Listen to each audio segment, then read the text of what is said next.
that we as parents owe it to our children to do everything we possibly can to make sure that they get the best education that they can, and that they don't really have the time to waste, the time to do it over. They need it now.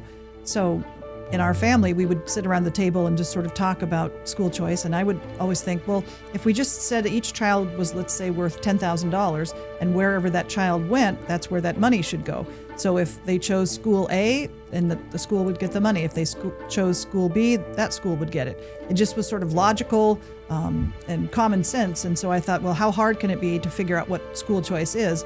So I spent considerable time talking to policy people across the country in about 20 different states. I read existing legislation that's all across the country. I read legislation that was proposed here in Oregon, but none has passed here because our legislature seems to be anti-school choice. Thank you so much for being here. How are you today? I'm good. Thank you for having me. Awesome. I think we've been trying to have you come on the radio for a little while now, and it's been tough with a few different reasons, but we finally got you on, and I'm excited to speak a little bit about some of the things that you're doing in the community and some of the things that you're working on. So, but before we start, just for the folks who might be tuning in for the first time and they don't know who is Slavic Vote, I usually have Yaroslav do a quick introduction, who we are and what we do, and just to give a general idea of who is Slavic Vote. Yeah, so I'll do this in English. Yeah, please. So Slavic Vote, we're about 4 years old, a nonprofit organization, kind of started because of what's going on in the schools. Because there was a Russian community that's been living in this area specifically of Oregon, Vancouver, Portland. We've been over here probably for about 30 years or something. Yeah. It's been a while. And just within the last probably 4 years is when the Slavic community kind of woke up, and we realized that a lot of people were not registered to vote to begin with. So they're not involved in the communities whatsoever. We kind of took the approach that, we're good at business, we'll just dive into there. But we realized that, without actually participating, doing the voting, things were starting to change pretty quickly, especially within the last 5 years. We've seen a lot of changes that were not happening the past 25 years that we were here. Well, April 1st this kind of marks a kind of an anniversary in many ways, because April 1st, 4 years ago, was when there was a huge rally. Probably it was one of the biggest rallies where the Slavic community came out. I don't know, it was like 4,000 or 5,000 maybe in Olympia. And I remember it was on April 1st, and that's when we actually came out and started like recruiting people for this organization, and talking to people about registering to vote, because a lot of people are they want to do something, they don't like the laws that are being passed, but they don't understand that you can prevent this by voting for the right candidates, or the candidates that stand for the community. So the April 1st, which is in a couple of days here, will be kind of a memorable anniversary in many ways. So after registrations, which we did pretty much for about the first year and a half, 2 years, that's all we did. It was just travel around. We ended up realizing that people need education too, besides being registered, because trying to read those ballots, they are written by lawyers. Yeah. It's super hard to understand what's written on there, so we kind of had to work through that. And then the last part, which we've been kind of working on for the past year or so, is the activation part. We're trying to get people to actually go on a school board or try to run for a school board, just small positions, nothing major, just to kind of get the process. We're not going for the win per se, but we just want to see, what the process is like and how it works. And I think we had a couple people on the board that ran for school board, for city councils, and we kind of are getting familiar with the process. Yeah. So in getting the community active. So that's where we're at. Yeah. Good. So trying to educate, trying to just activate the community so we're better represented in many ways. So. What's the size of the Slavic community? So the Slavic community in the metro area, and I don't know, this is kind of an outdated number, but for a long time it's always been known it's about 150,000 Slavic people in the metro area, Portland metro. So, in the Clark County alone, which is probably the majority of them are, there's about 60,000. But this is pre-Ukraine war numbers, pre-Ukraine, pre-mass exodus of the Slavic community from Northwest, because of everything with the 2020 elections, and not elections, but just everything that was happening in the last couple of years. A lot of them left the Pacific Northwest to South Carolina and so on. But we also saw a lot of people coming here from California and Ukraine.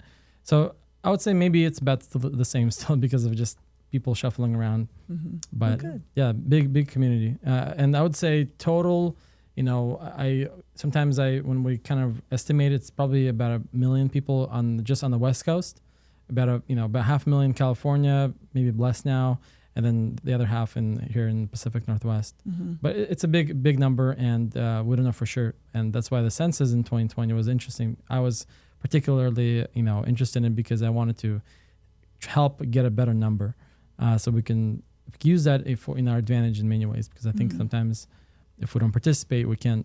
It's a leverage. We can use that as a leverage in many ways. So yeah, it's a big community, and that includes not just Russian speaking. That includes Ukrainians, folks from Moldova in many ways, and just the surrounding countries around Russia, because they were all part of the Soviet Union, and they all spoke Russian, or at least forced to speak Russian. Yeah. But yeah, it's a big community. So, but thank you for joining us. We're, like I said, excited. Before we jump in and talk about what you're working on, we always like to know kind of the story behind the person, what drove that person, what drove you to do this, and take as much time as you need to just, we would love to know, where you're from originally, and just your story. What motivates you to do what you do?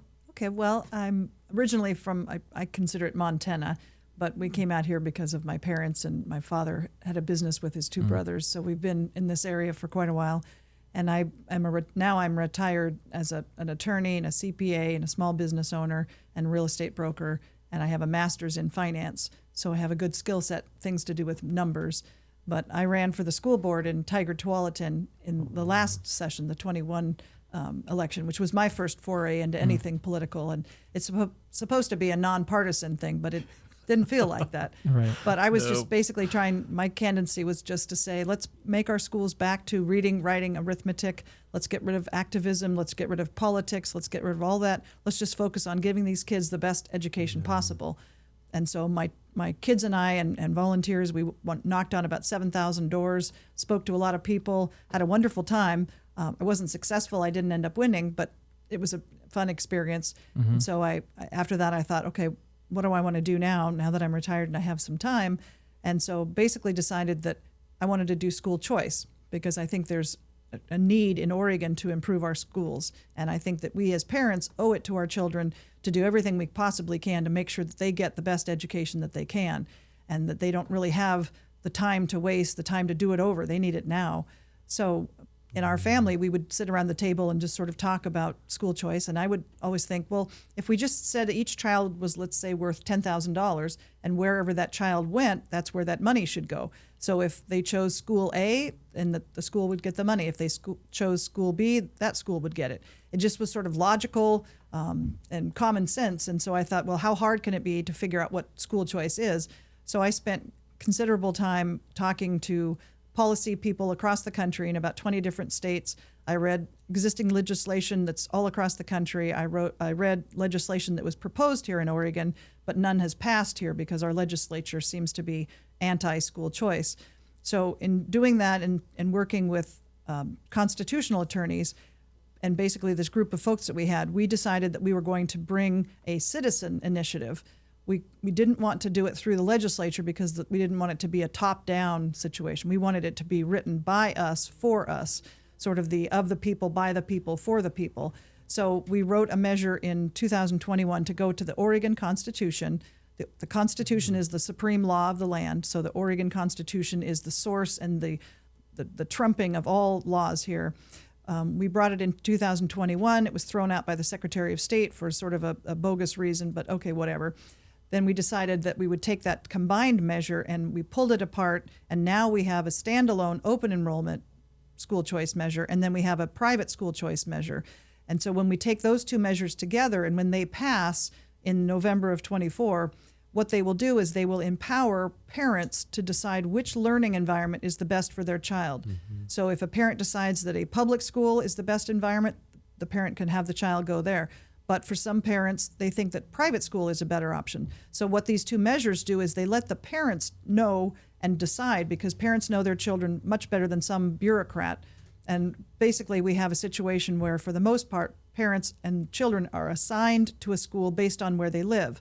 But that's quite arbitrary because some parents are able to afford a house in a very schwanky district where other parents are not able to do that. And so we have what's called zip code discrimination, which means that certain parents, the children in certain areas might be getting a better education through no fault of the parents. It's just based on their income situation. And we have other situations where it just felt like there were arbitrary barriers to our children getting a good education. And we thought, well, that doesn't make sense. Let's make it wide open. Let's let the parents decide where the child is best served. Public school, charter school, private school, homeschool. Parents know better than some bureaucrats. So let's make it so that the parent gets to decide. Let's remove all those barriers. Let's make it actually the land of educational opportunity in Oregon, because we owe it to our children to make sure they get a good education. And we don't want to put everybody in a box and say, everybody's going to be in a box, everybody's going to learn the same way, and then just ignore the fact that there's some children in there that's great. They'll thrive and they'll reach their potential. But there are other kids that, for whatever reason, that's not a good environment. Maybe they can't take that much stimulation. Maybe they don't like to be in an environment where they can't touch the things that they're working with. So all kids learn different ways. So we needed to make it a system that they can go to the environment that works for them. So we have the two measures. The one measure is open enrollment, and Oregon had open enrollment from 2012 to 2019, but unfortunately the legislature let it lapse. So the open enrollment that we have now, you have to get permission from the district that you're assigned to and also permission from where you want to go. Well, that's not going to happen. They're not going to want to give you the permission to leave, and the people the district where you want to go, they might not want to have your child come. So we designed it to be all year round. The parent can choose any public school, any charter school, and if that school has room, if it has, a space in the 7th grade, the parent can select that school, and then the school will have to take the child. Because again, wherever the child will learn the best, that's where the child should go. So there's also artificial caps on virtual charter schools that were put in for a silly reason that blocks some kids from being able to go to a virtual school. Well, if there needs to be 10% of the student body going to a virtual school, then darn it, 10% should be able to go there. And so our amendment just blows away that whole cap and makes any child able to go to that virtual school. So if they want to stay in the public school, they can go anywhere, and it's open to all kids, universal around the year, so it doesn't have to be on the 3rd Wednesday of the 2nd month from 1 to 2 in the afternoon. It's all year round. Awesome. Well, thank you for sharing that. My question was, before we kind of tie into just Oregon specific, is there any other states that are doing this already, that already have this legalized or have this already on their ballot? What other states are doing this as well? We do. Basically, 2021 was considered the year of school choice.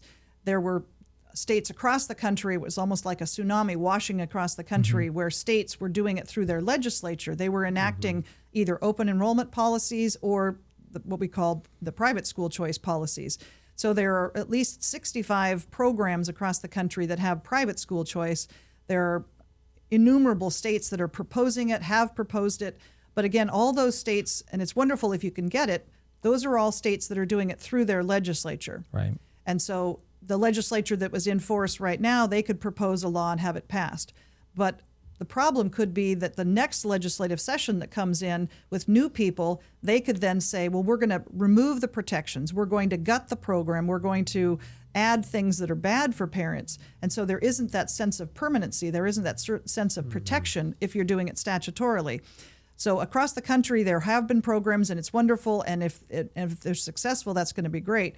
We just knew that for Oregon, given the climate here, we couldn't wait for our legislature. So we're doing 2 amendments to the Constitution, because that way we're bypassing the legislature, we're bypassing the governor. We're saying we citizens are bringing this to other citizens to have the right to vote on it, because we designed it for the citizens. We designed it basically as a mom. I'm writing it from the perspective of a mom, trying to make it as user-friendly as possible, to make it as simple as possible to achieve the goal of letting our kids go to the environment that works for them. So basically, my understanding is instead of trying to go through the legislature, like you said, where nobody's gonna probably want to do that because it's just not the right time.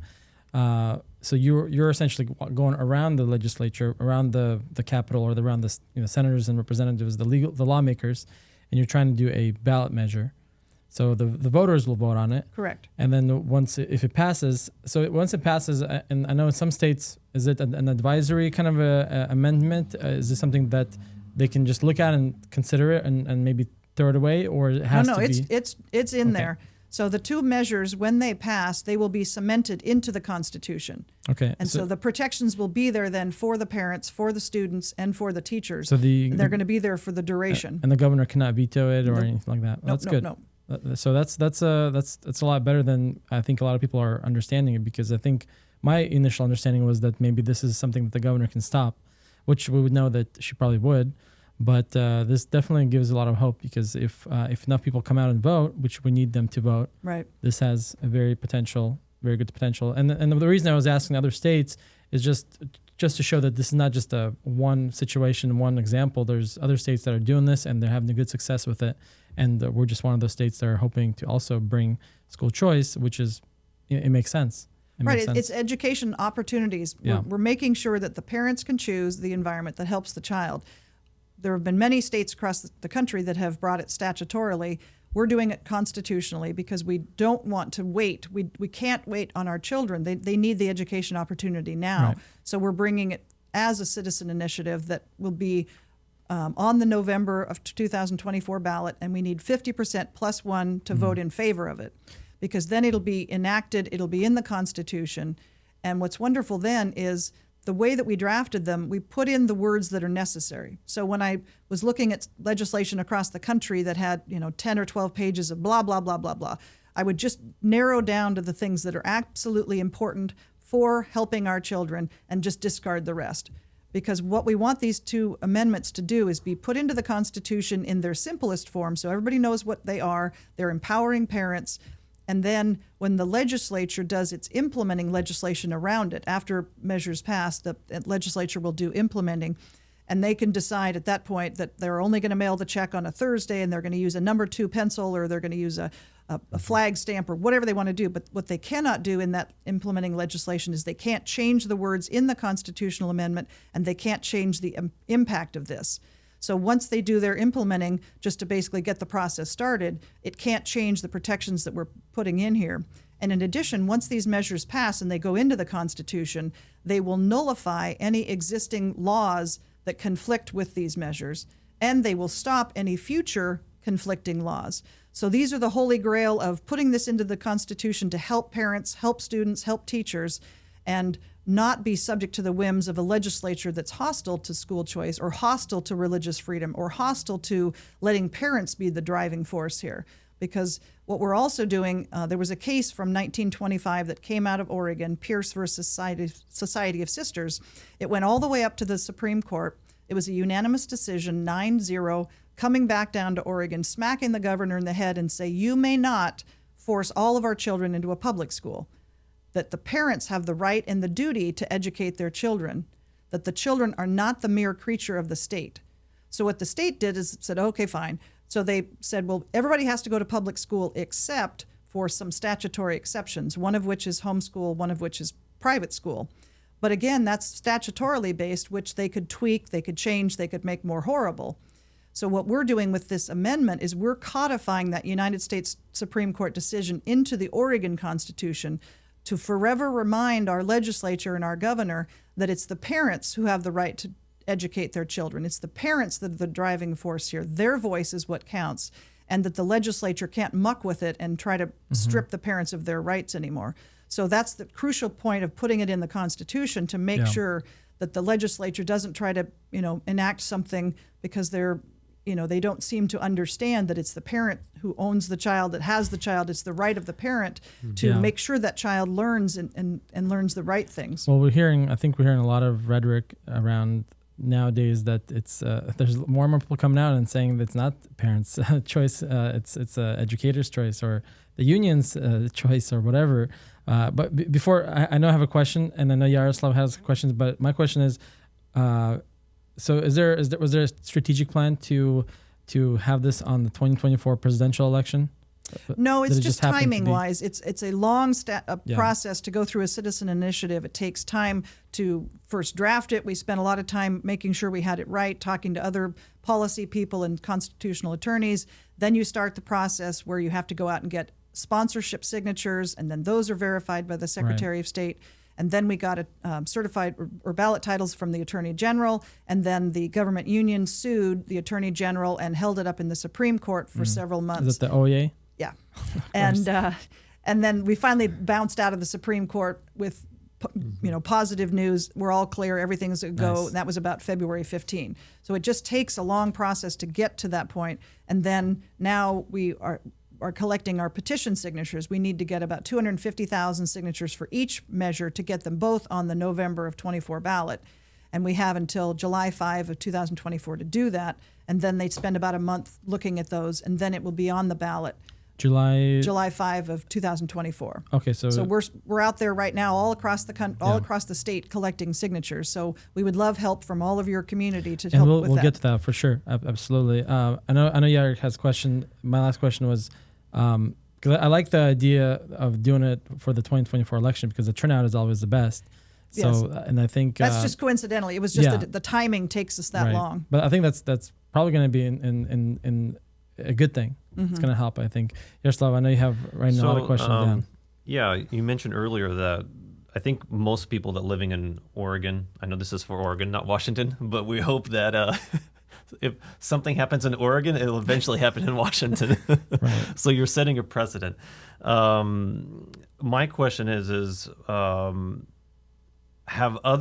we know the environment in Oregon, but have other states went this route before and it worked, or are we like the pioneers? No, we're the pioneers. We're the perfect state for this. We're Oregon. We're hard-working folks, but again, all the other states are doing statutory through their legislature. It's because they probably had an environment that would allow for that. Yes, where they had enough votes to get something passed. We're not South Carolina, for example. No, and Arizona and some other states that have had a mix of, and this is supported by Republicans, Democrats, Independents. It's not a partisan issue. This is, do you love your children? Do you love your grandchildren? Do you want them to get the best education? Mm-hmm. So it polls well with everybody. It just happens that our legislature is fundamentally anti-school choice. So it's just never going to come out of our legislature. And our kids are too important to let it languish and wait any longer. So looking at the climate here and looking at legislation, we took legislation and model acts and we just turned them into a citizen constitutional amendment, making it brief, making it concise, making it have the words and the concepts that we need, instead of having legislation that's 12 pages long full of horrible stuff. But the one thing I didn't get back to is we have the two measures. One is the open enrollment, which people are familiar with because we've had it here before. But we also have what's equally as important, which is the school choice, the private school choice. Because again, there could be a family that says, the public school is just not the right place for my child. My child's being bullied, or they have a learning disability they need to have in a different environment, or many various reasons. So we have this other measure that says you can opt out of the public system. You can take some of the tax money that you've paid back with you, and you can use that money then to customize the education for your child in the private sector. Mm-hmm. So you can have your child go to a private school. You can also use the money to pay for tutors or education therapy or transportation, or if you choose to homeschool your child, you can use it for curriculum. You can use it for the transportation. You can do you can spend it on all the kind of things that you as a parent know your child needs, because you know your child. And even within a family, if you have 4 children, they all learn differently. And so it might be, and some families have it where one child's in a private school, one child's in a charter school, one child is homeschooled, because each child learns differently. And so the goal of both of these measures is always keep it on the kids, focus on the child. Where does the child get the best opportunity to learn and reach their full potential? Because the most horrible thing would be to have 10 years go by and some child come up to us and say, under your watch, I didn't reach my full potential. I wasn't able to learn. I didn't become the next Elon Musk or the next Steve Jobs or something, because I wasn't in an environment where I could learn correctly. So with these two measures, we're saying, hey, parents, you figure out what your child needs. You choose all these environments. And on the private school choice measure, it's very important that people understand that when the money goes from the state to the account for the parent, one, the parent never touches the money, so we don't have to worry about the parent, sneaking off to the Caribbean or something. And in addition, we specifically write that the money, when it goes from the state to the account, it stops being government money. That severs the legal tie between the government and the money, because some people are concerned, I don't want to take government money. I don't want them to regulate and come into my house. That won't happen here. We specifically write into the constitutional amendment, the money stops being government money. And there's examples. Important. It's very important. There's examples of that where it's already happening. If in the education world, if you look at money that comes from the federal government to pre-K, the money goes right to a parent, and the parent can choose a religious pre-K or a non-religious or wherever, and there aren't strings. And then similarly, when you look at post-high school, there are Pell Grants, and that money comes from the government, goes right to the student. The student can choose any university at that point. So we have freedom. We have money available that doesn't come with strings. What we don't have it in is the K through 12, and there's a reason for that. It's the biggest group too, probably. And we're bringing that reality here, that opportunity for parents. So we specifically say the money stops being government. We don't let the parent touch it. We also chose to have the administrator of the account not be the government. So instead, we're allowing a parent to choose a nonprofit organization. So the money would go from the state to the nonprofit.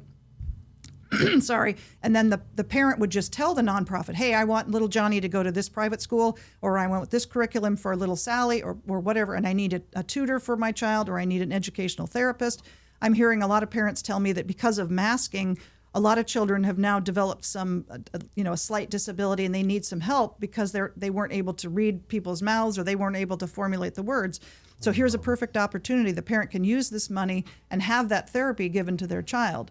And the parent gets $7,600 per child per year. And if they don't spend it all in a year, if they're frugal, then whatever they don't spend rolls over to the next year, and then the next year and the next year, and they get a new allotment. And then when the child completes high school, it's not like the money just disappears or goes back to the state. Instead, we specifically write that whatever's left in the account for the child can be used in Oregon for the child's college or university or trade school or vocational school. So we're empowering these children to get the best possible opportunity to learn the most. Not all kids go to college. Not all kids go to a trade school. Some just go out and start a business. But we're giving these kids the opportunity to get the best education. So when they do complete high school, they can either go start a job, they can go to college, they can go to a trade school. They have a skill set then. And then they would go out into the world fully equipped to do wonderful things, to reach their potential. And so even parents right now, even in your community, they might not all have kids in school, but they have grandkids, or they're going to need a doctor, they're going to need a truck driver, they're going to need a pilot. So the better able we are to educate our children and give them a skill set, that will help Oregon, because those will be our future leaders. So go ahead. Oh, and then parents maybe who have left Oregon because they were depressed, they could come back now when Oregon becomes this premier education center. Parents will come running back to Oregon because they'll say, I want to participate in giving my children the best opportunity. And when there's all these parents here, the businesses that fled, they will come back and say, hey, now there's all these business, or all these people, they need more business. So it's going to be this huge entrepreneurial free enterprise boom for Oregon. Yeah. It'll help the education, it'll help jobs, it'll help our students. And it's a wonderful thing for students and parents. I was going to say, I'm going to probably have to move from Vancouver back. It's going to create a lot of competition, which is going to be for Washington huge. for sure. Yeah. Yes. So here's a question for individuals who don't have any kids yet in their school system, in the school, and they're paying.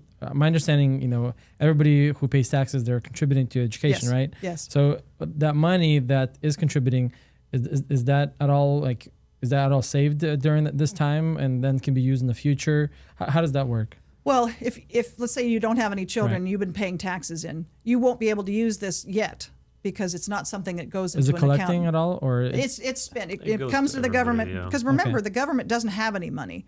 It just Right. extracts money from the taxpayers. So we decided, maybe 100 years ago, that it was in the best interest of all of our students that we would all put money into a hat and have that money then spent by the government to give public education, not public school, but public education. So all of our children would get a good education. So we as taxpayers give the money to the government effectively in trust, hoping that they'll use it correctly for all children. And if you look at the Oregon Constitution, it doesn't ever say public schools. So the money is not only to be spent in public schools, but unfortunately, that's sort of where it's ended up. But this money is supposed to be spent on all Oregon children, whether they're in a public school classroom, a private school classroom, or a homeschool living room. They're all children of Oregon. They all deserve this money, and the money is supposed to be spent on them.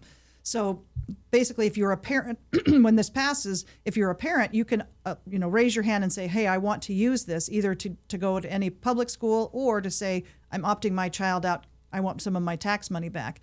If you don't have a child at that point, it's not like, at least in this version, maybe the next version, it's not like it's put off in reserve for you later. That'd be nice, but it's maybe version 2 we can do that.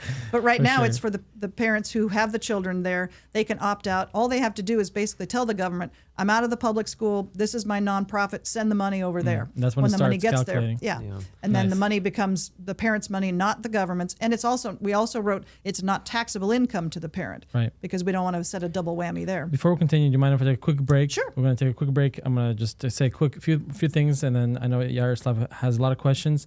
I know I have a lot of questions. This is a very exciting topic, and I might have to bring you back because the time is flying, and I don't think we'll get to any of half of our questions. Okay. I just want to take a quick moment to thank some of our sponsors that are allowing us to be here on this program. Some of the sponsors are our Solutions 80/20. We got Start Here, Gold Cup Coffee, which is another great place where you can go get some coffee. In Vancouver, Exceptional Homes, Best Realty, American Realty. Then we also have Dreamhouse Construction and Red Hills Construction and Pelmeni. Those are some of the few of our sponsors that allow us to be here, that are supporting our mission. And I just want to remind folks, if you have a business, if you support our mission, if you want to support, you can always reach out to us on social media or by emailing us at info@slavicvote.org, and we can set up a sponsor program. You can also donate on our website and continue promoting this organization, continue supporting, so we can continue moving forward with the mission to continue bringing guests like Donna and others, and hopefully eventually we'll be able to have a much more representation in the government of our community and just continue bring our community forward. So again, thank you for all of our sponsors. And if you are interested to support us, you can always find that information on our website. Just visit slavicvote.org and you can find additional information there for some of our previous programs. Obviously, you can always find our previous programs on YouTube. Don't forget that.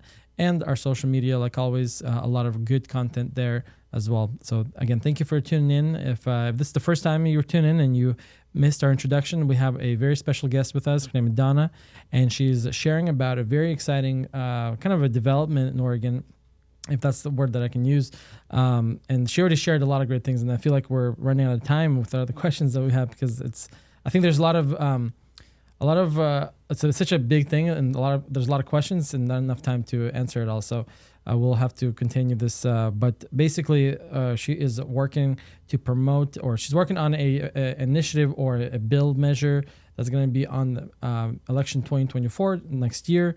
That we're all going to vote for to bring school choice to Oregon. And my understanding of this was that this could be vetoed by the governor or anybody else who's anti-school choice, but this is a lot better than that. So if you missed half this program, you can always rewind back and hear that. But the question that I know I have, but I know Yaroslav has a question as well, so I'm going to go ahead and have him. So you mentioned earlier that when you did the research, looking at other states and how they went about, even though they're not going the constitutional route, they're doing going through the legislature.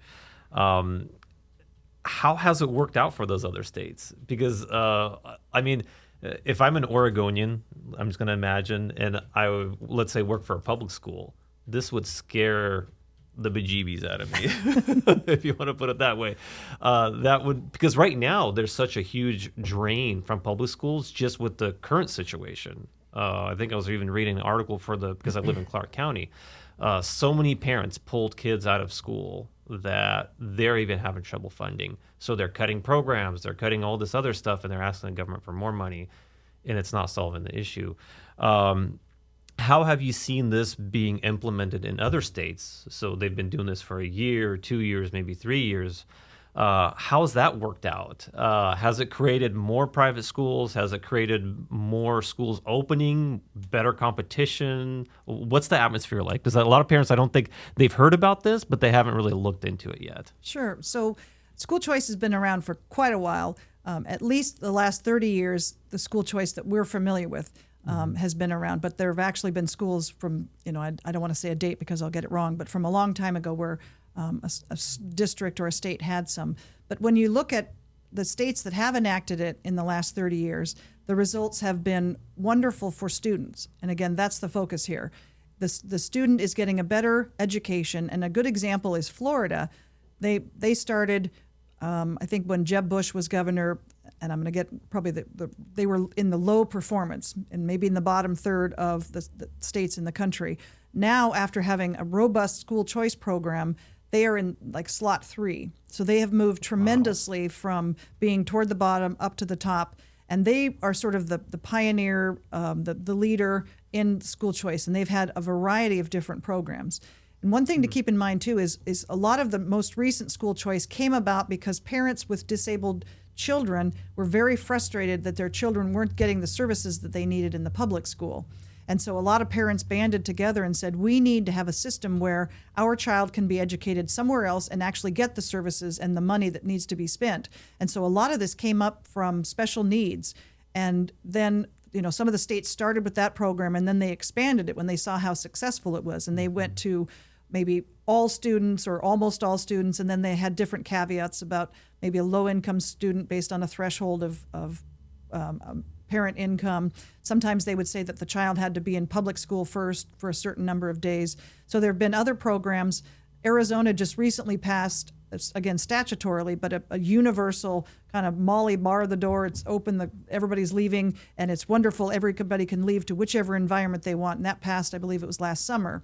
So the success story is there, and there are at least 30 years of studies that show that school choice, when you have school choice around a public school system, it actually helps both the students who remain in the public schools and the students who leave. That both groups of students perform better on their tests, they have better academic retention, and in fact, even the public school teachers get better wages, because for the first time, with school choice and opportunities around a public school, now these public school teachers have opportunities themselves. They could take their credentialed and their experience and they could go somewhere else. And so there's an opportunity where an administrator would say, hey, we want Mr. Johnson who teaches 9th grade geometry. We want him to stay. We value him. So they have to actually treat him better and give him a better salary. And in addition, with the opportunities of private schools and everything around a public school, now the public schools are forced to actually listen to the complaints and the concerns of parents. So in Oregon, we have very contentious school board meetings because school boards don't seem to be listening to the concerns of parents. They don't seem to care. So with school choice and the opportunity for the parents who are not happy in the public school to leave and take their child elsewhere to an environment that aligns with their values or meets the needs of their children, the temperature in those school board meetings will go down, because now the parents who agree with the curriculum, they agree with what's being taught, will be able to stay there. The other parents will have an avenue to leave and take their child to a different environment. So it helps it helps the school performance, it helps the teachers. And fundamentally, the other question that you were broaching was, well, wow, if we have school choice, it's going to give you the heebie-jeebies for public school. But actually, the way that we designed this, it will allow more money into public schools than is in there now. I know that seems counterintuitive, but if you think about what we're doing here, is we're saying that we're only taking a portion of what's attributable to a child in a public school. So if little Johnny walks out of the public school, he only takes a portion of the taxes that would be spent in the public school. The remaining money stays in the public school. So now we have a situation where we have fewer students in the public school, but more money. So there's more money available to spend on the public school students who stay there. And for the first time, based on the way we designed this, the public schools will actually get a percentage of money for children that were not in the count right now. The kids that are out in the private sector and the homeschools who are not attributed any money, they would actually be part of the pot, and the schools would be able to save 20% for a student that's now not even in the count. So it's actually a boon to public schools. There will be more money in public schools than there is right now. And the main focus here is allowing the student to find whichever environment, and they can flow freely. It's not you just choose once and you're stuck. You could be in a public school now and choose to go to a charter school, and maybe that works for a while, and then maybe you wanted to choose to go to a private, or maybe you wanted to go back to a public or whatever. So it's a very fluid, because children change, they learn differently, and maybe they're in an environment right now that isn't working, but maybe if they went for a while to a private school and had some tutoring, had some therapy, and then maybe they decided for whatever reason they want to go back to a public school. So it allows the students to flow freely and the money to flow freely too, because remember, all this tax money that we put in the hat that we give in trust to the government is supposed to be spent on these children. They're all Oregon's kids. They all deserve this money. That's great. So I know we heard a lot of great things. I want to hear what are some criticisms of this as well? Has there been any criticism? I know everybody loves this. I know. I'm sure, like you said, OEA, the teachers union, the biggest Oregon teachers union, went after you because they're going to be hurt probably one of the most. So I just want to hear maybe what is some criticism out there about this? Well, and the one issue that you mentioned is this fear that in our case is unfounded, which is, oh my gosh, it's going to defund a public school. But that's not the case here. We've actually designed it so that it helps a public school, gives them more money than they had otherwise. And when you think about it, the money is not supposed to be spent in a school building. It's not supposed to be spent on a teacher or an adult. It's always supposed to be spent on the child, at the child level, giving the child the education. So we want to always keep the focus on making sure the child gets the good education. If a public school is doing a bang-up job and everything's wonderful, the teachers are happy, the parents are happy, the kids are learning well no kids will leave there. So there won't be any shuffling of money from that situation.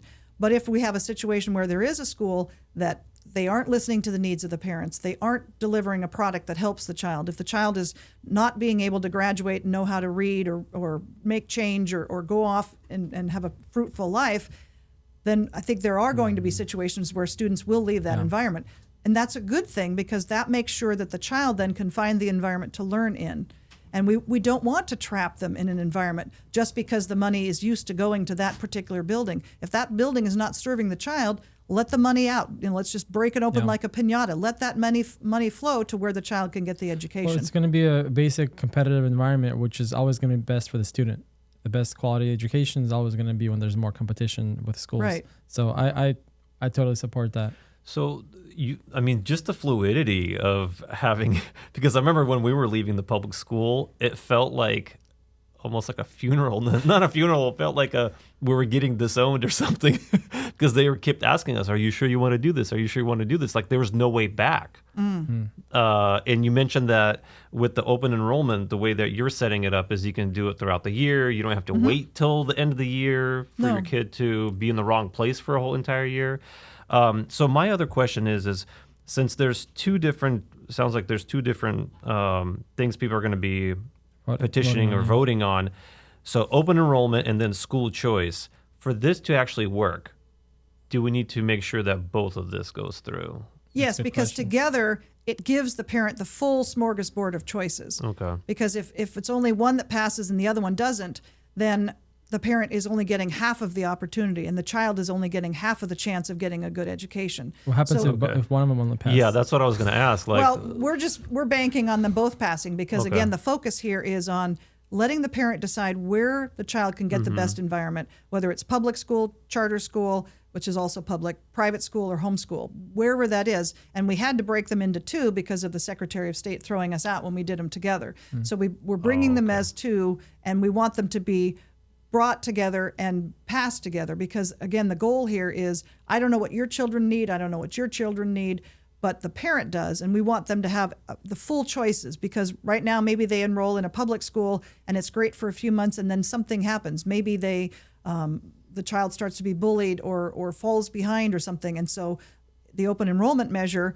allows the parent to change any time of the year. And maybe sometimes they want to go to a private school for K through 8, and that works, and then they want to come back to a public school so they can be on a sports team maybe or graduate with their friends or whatever. So the parent can move the child in and out and all around, again, focusing on making sure that the child is in an environment that works best for the child. Let's say if only one passes, does this whole thing fall apart, or is it still is this salvageable? I think. Well, yeah, either of them will be better than what we have right now, but the goal is to have them both pass because they both are doing the hard work here of making sure that Oregon has the best education system that empowers the parents, that lets the children learn. And they really shouldn't fall separately because they're both doing the same thing, They're just empowering different environments. Right. So I can see this being on the ballot, which is great.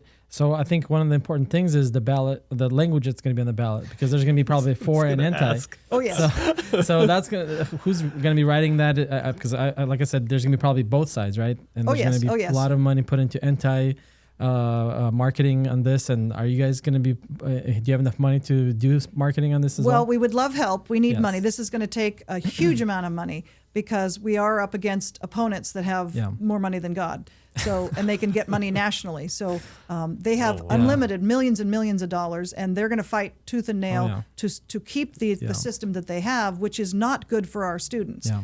Our students should be able to move freely to the environment that works for them. They shouldn't be locked in a box just because some grown-ups think that's a good box. Those grown-ups aren't the parents. The parents need to be making this decision. So I would love millions of dollars from your community and everybody else across, Oregon and across the country, because this is going to take a tremendous amount to basically promote it right now, just to get people to understand that we're out there, that we're bringing these measures.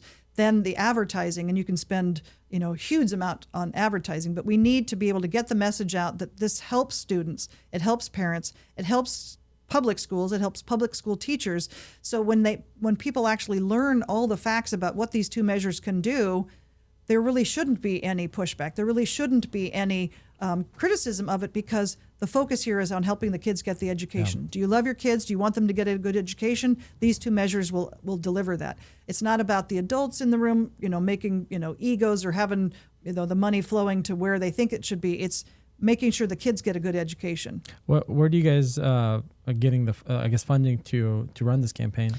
I'm writing letters to everybody and just asking for help, for donations. We're getting lots of donations in, but we need somewhere in the $15 to $20 million range to have, because advertising is so expensive. And we know that pretty soon the opponent will wake up and attack us again. And unfortunately, they'll spread a message that isn't truthful. It isn't telling what these measures can actually do.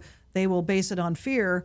But again, if we can get our message out there to let people know, look, these are what these measures do. They help parents, they help students, they help schools. They are not trying to attack anybody. They're not trying to change any school system. They are putting in place a way for parents to find the environment for the child. And it's all about giving the child the best education. And that should be the end of the discussion. Does a child get help by this? Yes, boom, done. Have you guys done any polling in Oregon? What's kind of the feel in Oregon? Yeah, the polling has always been very good. It's usually, and again, it's all across the board. It's Republican, Democrat, Independent. It's always in the high 60s, low 70s. It's pretty constant, whether they're school parents or general public. And that's because I think everybody does, when they step back and get away from their own jobs and they say, what's the role of a parent? The role of a parent is to make sure their child gets everything they need, and one of the fundamental stepping stones to a good future is a good education. Yeah. So we need to really focus on, as parents, making sure our kids get a good education. So that's why I think it polls well. Yes, we have a couple minutes left. I know Yaroslav still has some questions. Go ahead. I'm gonna forfeit mine. Well, we have one more minute, a couple minutes for one more question. So go ahead. If you have one, you go ahead and shoot for it. Well, I know you always have the best question, so I'll let you finish it off. I think you pretty much answered everything that I had on here. The main concern I had was that, if one gets passed and the other one doesn't. Thank you for clearing up the open enrollment part, because you said that the state already had something set up, but it was a yearly, so what wouldn't allow people to be more fluid. And then the school choice, I think that was explained really well. I don't really have any more questions. Yeah, I think we'll have to schedule another time. Sometimes maybe to get an update for sure. Yes. Because there's a lot of small little details that I think a lot of people like. I know one question that I had before this program from someone I was talking to about the government involvement. If this is going to at all allow the government to dictate where this, the curriculum and everything else. Nope. So we'll talk. There is one thing we also wrote into the measure. Again, it's like we build a wall, like this microphone, and over here the government can regulate public schools like it always has. But over here in the private world, the government can't climb over the wall and regulate. So in addition to saying that it's in the Constitution to tell the government that we're enacting and codifying that Supreme Court decision, and we're also saying that the money stops being government money, we also say that the government cannot climb across the wall and tell a parent or a private school to change their curriculum, their teaching practice, their teacher qualifications, their creed, or their admission policy. Right now, Oregon doesn't have a statutory mechanism to basically regulate private schools except for safety measures, sprinklers and things. And we're freezing that in place to say we want to have this measure, and this measure will protect the identity and focus of private schools and homeschoolers, to allow them to continue to teach in the manner that they think is best for their students. So we put this big brick wall in. It says the government can't come over, because the last thing we want to do is turn a private school or a homeschool into a public school, because that would remove the ability of a parent to have that full choice. So we say there's public schools, and that can be regulated, and there's private schools and homeschools, and that cannot. Unfortunately, we're out of time. Okay. The last, I'll let you close with just one last thing. First of all, how can people learn more about what you're doing? So go ahead. Yeah. These are our little our palm cards, but we are Education Freedom for Oregon, spelled out Education Freedom for Oregon. So you can go to our website.com. You can then. There's a frequently asked question, a whole bunch of stuff. There's the measures there. There's the amendments. There's summaries. And there's also the petition, because we need to have these petitions signed. So on the little drop down that says petitions, people can go and print out the single signer. So if they just want to sign for themselves, they print it out, sign it, mail it back to me. Or they can print out what we call the 10-liner, and they can print those out and then become the circulator and go walk up and down their neighborhood and just get their neighbors or their friends to sign it and mail that back. And there's instructions. It's very simple. They can always email us too. So if folks are listening and they go to church and they're active and they can print a bunch, and they can so they can do that. They can they can print them right off the website. And they can have it circulated in their church or event or whatever, maybe a party at their house. And they can mail it to you, and all the instructions on their website. Is that correct? Okay. Yes. And then if they want to support financially, there's also. We'd love that. We need the money. Perfect. If anybody has they can write a $15 million check. Just mail it on in. Are you guys looking for volunteers? Yes, absolutely. We need volunteers to help us collect signatures, to help us in our office. If anybody's really good at Excel, we just have a tremendous amount of tasks to do, because this is just moms and dads and grandparents. That's all we are here. We're working, and so we would love volunteers to help us in myriad. Everybody has a different skill set, so we would love folks to write to us and say, hey, I can help you with this, and I can help you with that. So we love volunteers. Perfect. I know you have a newsletter as well. Folks can sign up on that and be updated as well, and I know I get mine. Yes. Well, thank you. Absolutely. If you can close with what, I don't think we talked about if you have a family and what motivates you to do this work. Oh, well, I do have a wonderful husband, 2 kids. They are not going to benefit from this because they're already out of school, but so my motivation is I'm retired, I have a skill set, and I'm doing this for students I don't know, probably will never know, because I think it's important to do it. Oregon needs an improvement to its education system, and I've benefited tremendously from all of my degrees and all of my education, and I just love, I might be kind of a freak, but I love school, and I love learning stuff, and I've written books, and I've taught classes, and I just think that everybody should have that fire in their belly of loving school. And I'm afraid if there's kids in an environment where they're not happy, they're not going to know the joy that can come from reading and learning. And so I want them all to be able to flow freely to the environment where they can really just think, I love school, I love education, and maybe it's music, and maybe it's woodworking, and maybe it's history, and I don't know what it is, but I love school, and I hope that turns them on too and makes them want to like school. It's amazing. Awesome. Anything last you want to add to that? No, this was well, very exciting. I learned a lot. yeah, very exciting. Great program. We'll definitely have you back on to update us on your progress, and we'll talk about how we can maybe you can join some of our drives and things like that. And, I'd love to collect some petitions. But basically, if you guys have any questions, like you said, can you go to repeat your website one more time? Sure. Education Freedom for Oregon, spelled out, educationfreedomfororegon.com. They can email me at info@educationfreedomfororegon.com. Perfect. Okay. Well, you heard that. I just also want to remind, if you didn't tune in from the beginning, there is a very important survey for individuals who are living here for a very short amount of time, maybe immigrants, refugees from Ukraine, and so on. If you are looking for services, there's actually a survey going around in Clark County. If you are looking to for a specific service, this is a great opportunity to speak up and say what exactly is what you're looking for.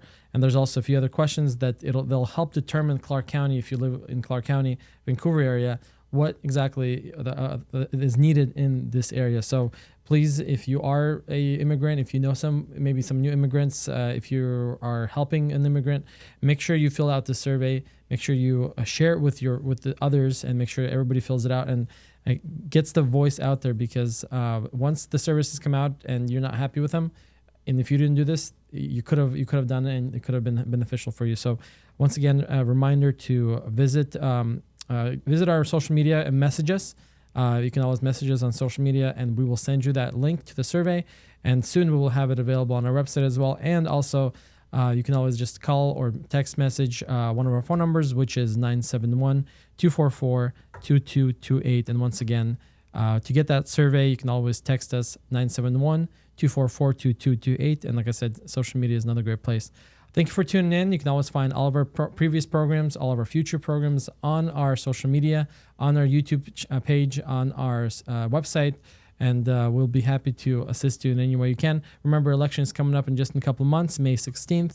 We'll be happy to help, and we will have resources on our website like always. Thank you for tuning in to Slavic Vote Live. My name is Dimitri. We had Yaroslav with us and Donna as our guest. Thank you very much again. You bet. We will see you guys next time. Thank you.